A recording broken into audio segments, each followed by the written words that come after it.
Sveiki visi, čia Zombie 12 Easy ir šiame praeitose video reportažuose aš rodžiau jums apie tokius eksperimentus ir taip toliau.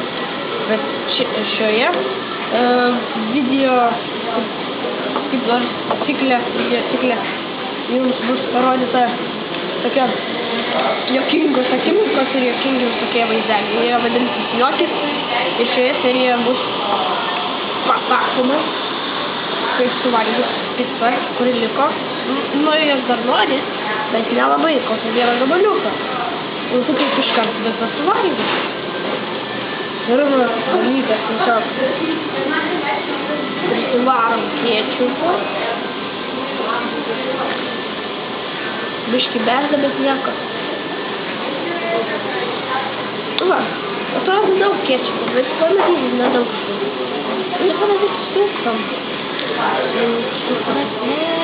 Tokį vieną pusę. Nu va, ir gaus toks kaip ir kebabas. Nu ir skanaus. Prenumeruokite, vertinkite ir komentuokite. Čia buvo Zombie 12 Easy. Viso gero.